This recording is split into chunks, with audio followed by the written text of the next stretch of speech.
Hello YouTube viewers, Dennis here from marksvilleme.com.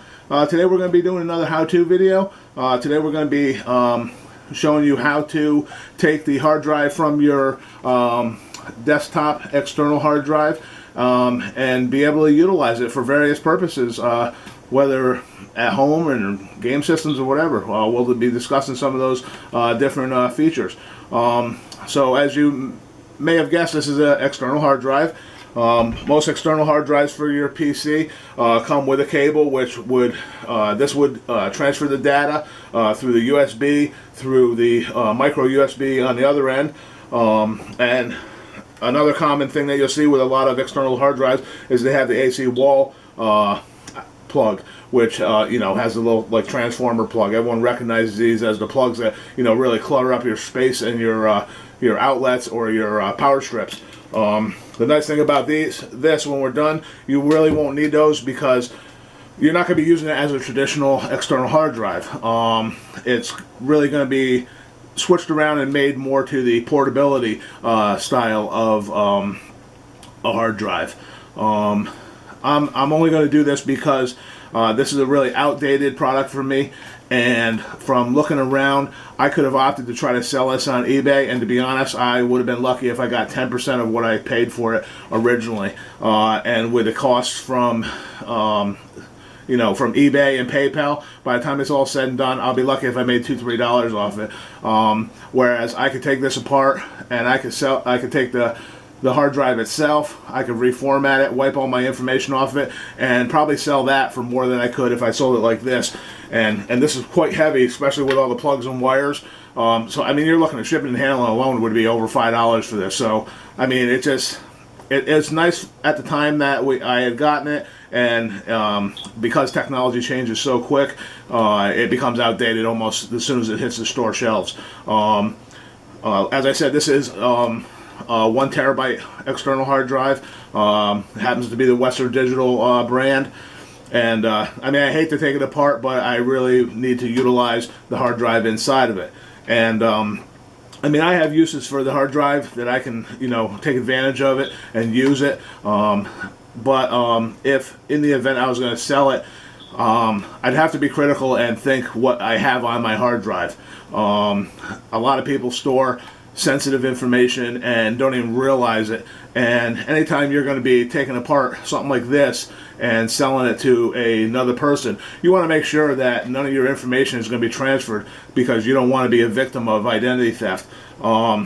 It's probably one of the most highest growing crimes on the market today, and that is identity theft. But we're just going to show you how to take one of these things apart. They're pretty much all the same. I mean, it's just a matter of knowing where the clips and things are, and then once you get it inside, it's pretty much the housing, some circuitry to help transfer the data from your computer to this into the hard drive, and that's pretty much the same for all external hard drives.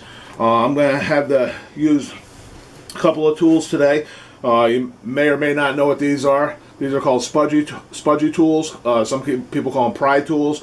They're hard plastic tools that are commonly used with taking apart iPod screens and stuff like that. But it's going to be real good today because you got to get down into the seams so you can help pop the case off of this outer layer of the hard drive. And I'm not sure with this particular brand, but I may need a little screwdriver. So I have my all-purpose little, I call it my eyeglass screwdriver case.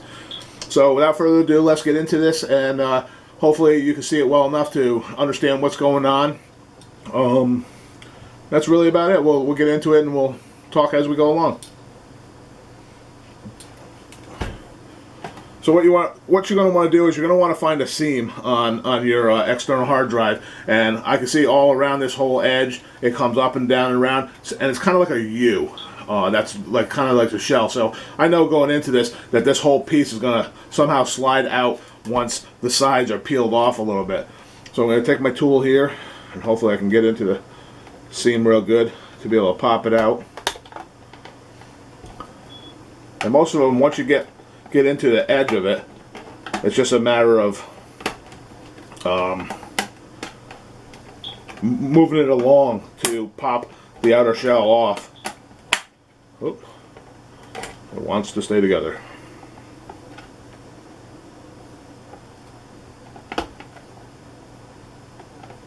I'll try this one. This one's a little more.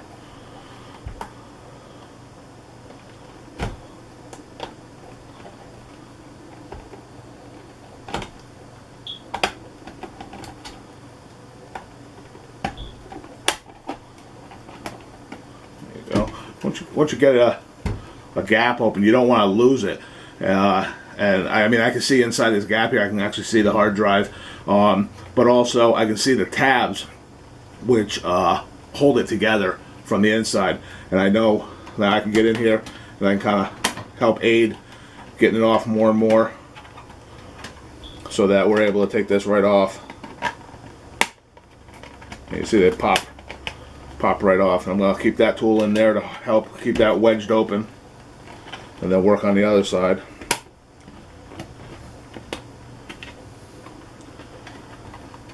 You do want to be careful if you're looking to put this back together again.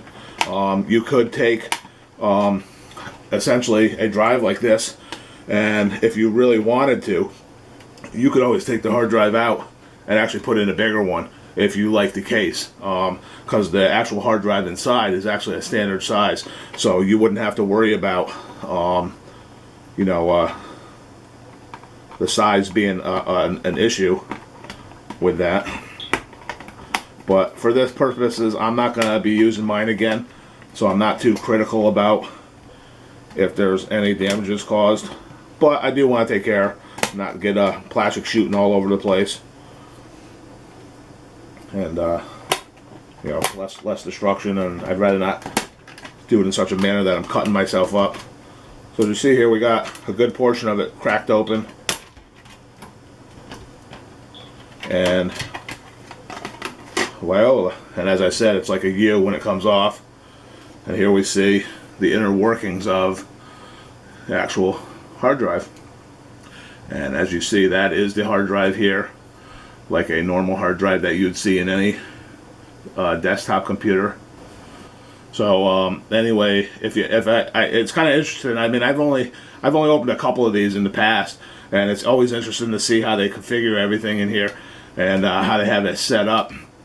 I like on this side here, you'll notice these clear plastic things, and they're actually the lights that would shine through the front of this, which would show different indications of different various things like the power, and these four bigger ones here have to do with your data storage. Like the more full your hard drive is, the more of these will be lit up. So like if it was 75% full, the first three would be completely lit up, and you'd see that through this. There's a little slit on the front here. You probably can't even see it. It's hard to see even right here, but there's a little slit on the front that those lights would go up to, and it would show that, hey, you know, your capacity is already at 75%. So yeah, it's just so you know how much space you have. And again, the only reason why I'm doing this too is to not only show you how to take apart one of these, but also because technology changes so quick. Like this, like I said, this is a 1 terabyte hard drive. This was the predecessor of the one I have now, which is a 3 terabyte. And even that, I'm finding, I mean, 3 terabytes is a significant amount of space.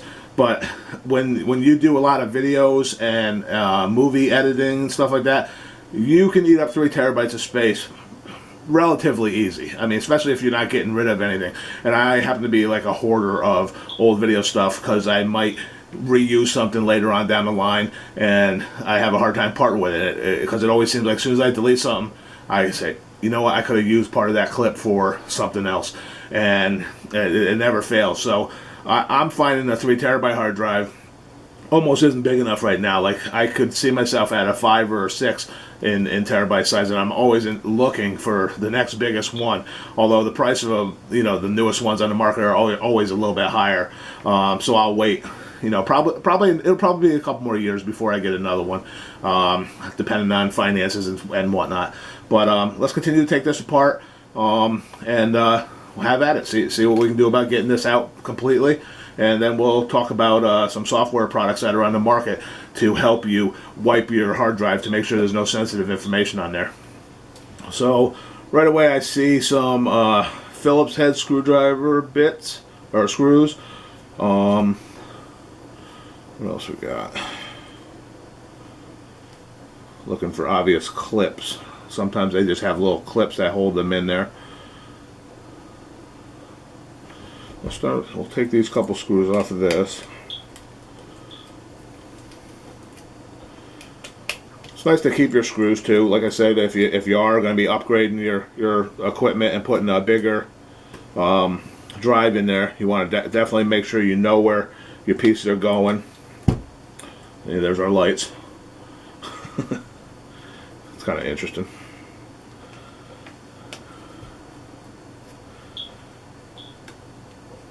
It's always fun taking apart things like this because, I mean, to be honest, what guy doesn't like taking apart things? I mean, taking apart things is real fun. Looks like got a couple rubber things here holding that in. There we go. And it just pushed right out. Has these little rubber things in the corners kind of holding it in place. So that's pretty much it right there. Here's your shell of the external hard drive. A little dusty inside. That's a good thing that it's not like real dusty. I'm surprised it doesn't have like a little fan or something, you know, just to keep things cool, but oh well.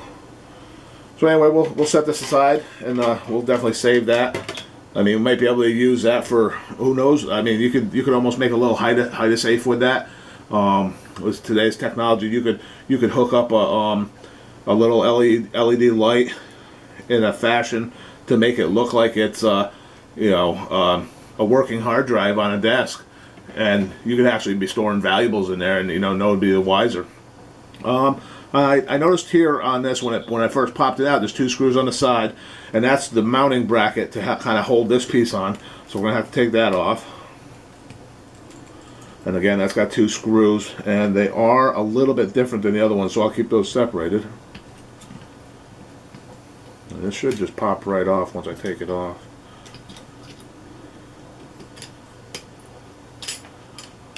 Should. Okay, that's off there. And this pretty much here is pretty much your power and data transfer. If you look on the end here, there is the micro HDMI spot, as well as the power from the power from the AC cord goes into there. And if you know anything about hard drives, when I take this off, there'll be two separate spots of pins, and one's for the data transfer and the other one's for the power. And this should just pop straight up and out, releasing and accessing the power area. And see right there. It's real simple, and this is what the other side of it looks like. This is pretty much just circuit board to tell this computer, hard drive, what to do. With regard to the lights, how much data's got stored on it, and stuff like that. I really don't have a need for this, so unfortunately it's probably just going to be tossed. As I said, this is a 1 terabyte hard drive. It is SATA. It's got an 8 megabyte cache. And it's still a good hard drive. I mean, I'm only, like I said, parting with it because I got a bigger external hard drive, and I hate to just toss it in the landfill when this still works, with no problems. It was just a space issue, and that's why I upgraded to a bigger one sometime back. And I've been sitting on this for a while, and had wanted to do a video showing how to take apart an external hard drive so that you're able to utilize something like this. And so that's why we're here today. Now, real nice with these is you can use this on your home PC. I can take this and put it in the case of my computer, and have a secondary storage bay to store whatever. I could dedicate this, to photos, and make this exclusively a photo hard drive, which photos take up a lot of space nowadays too, compared to years and years ago. But something like this, like I said, you could store all your photos on one hard drive. You can put it in your computer. Most computers come with at least 2 or 3 bays to store hard drives. Definitely don't want to just start cracking open your home PC unless you have a little bit of experience, whether it's through looking through YouTube videos or some other means. Most of the time you just open the side of your desktop PC and you'll see right away the back of it. Up top is usually your power supply. Underneath that you'll find 1 or 2 usually disk drives for your CDs or DVD readers. Like my personal PC has 2 drives. They're both DVD writers. And then underneath that there's a smaller area which stores one of these.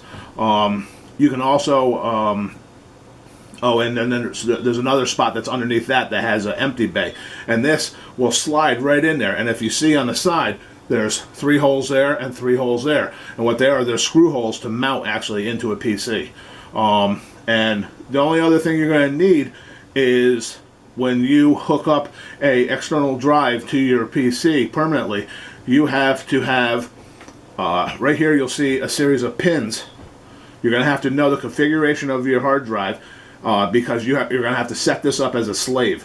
You want to make sure that your computer's hard drive is set up to be your primary drive, and then this or master, and then your secondary drive will be the slave. And it has to do with these pins. You need what's called a jumper. It's a little plastic rectangle with a little tiny piece of metal wrapped around the inside of it, and what it kind of does is it kind of shorts out and it makes the circuit complete for these pins so that they reach from one side to the other.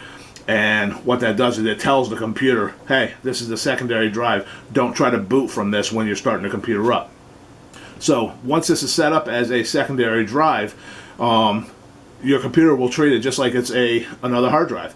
It'll automatically name it like drive E or F or whatever, and you can usually go through and change that to whatever drive letter you want in your settings on your computer. And the only other thing you're going to need to hook this up to your computer at home, your home PC, is you're going to need a SATA cable. If it's an older computer, you're going to need a SATA cable to Molex cable, which a Molex cable is a traditional PC cable that has 4 separate holes in it, and it's kind of rectangular. And what it does is it plugs into your power supply wire in your computer, and then on the other end will be a SATA cable which will match this configuration right here. Or if your computer is newer, it'll be SATA to SATA. You're going to have on the one end of the SATA will be a smaller spot, and it'll go up to the other side and hook right onto here. It's real simple. I've done it before with other hard drives. You can use these for a variety of things, whether it's storing pictures or whatever. I mean, you can set it up just for, I don't know. You can set it up for anything. I mean, you're limited to your imagination for what you want to store for data on these. But I can't see dumping it in the garbage if it's a good hard drive. But I no longer want to use this with this. I don't have the outlet space. I'd rather not have this continuously plugged in. And this solution of taking it out of the case and putting it permanently in my PC is much more beneficial in the long run. It's just going to be inside my computer. I know it's safe, everything's solid inside there and secure. Also, if you were going to sell this, or you were going to sell it, when it was in its intact state, one thing to keep in mind before you get rid of your hard drive, even if you were going to dump it in a landfill, you're going to want to wipe the information that's on it, because the information may be personal. It may be, financial information, private birth records, documents from doctors, work transactions, business transactions, whatever. You don't want to just throw that stuff in the garbage. You want to make sure that the information is eradicated so that somebody can't use this to steal your identity. And one program I recommend for this is Active at Kill Disk. It's a really great program. I only use the trial version. The trial version is a free one-time pass, which one-time pass means the information, it goes through the whole entire hard drive and wipes everything off one time. The standard for wiping information is a 7-time pass. If you were to buy the full program, you have that unlimited amount of passes. You can pass through it as many times as you want to help eradicate the information on it, because the data is stored on a hard drive in a series of ones and zeros in a certain configuration. And there's programs on the market that people can use, such as FTK, which is a forensics toolkit, and ProDiscovery, or ProDiscover, and they're forensics tools that can be used to help more or less get back information that you leave on a hard drive. Because when you delete the information on the hard drive, it's not gone. All you're doing is deleting the reference to that information that's stored on there. So if I say, here's your hard drive, here's where I'm storing my pictures. If I delete those pictures off of there, the pictures are still on there. It's just that spot that says your pictures are here, that's gone. Okay, so the pictures are still there until information is written over top of that spot again. And it could take a while. I mean, it depends on how the hard drive is set up, how it records data. It may take a while. It might happen instantaneously. To make sure that your information is totally eradicated from your disk, you want to use a program that's going to work to wipe that information off, so that when you get rid of this, whether you're throwing it in the landfill, selling it, or giving it to one of your kids, you want to make sure that whatever information you had on there is off, especially if it's information that you don't want to see in the hands of somebody else.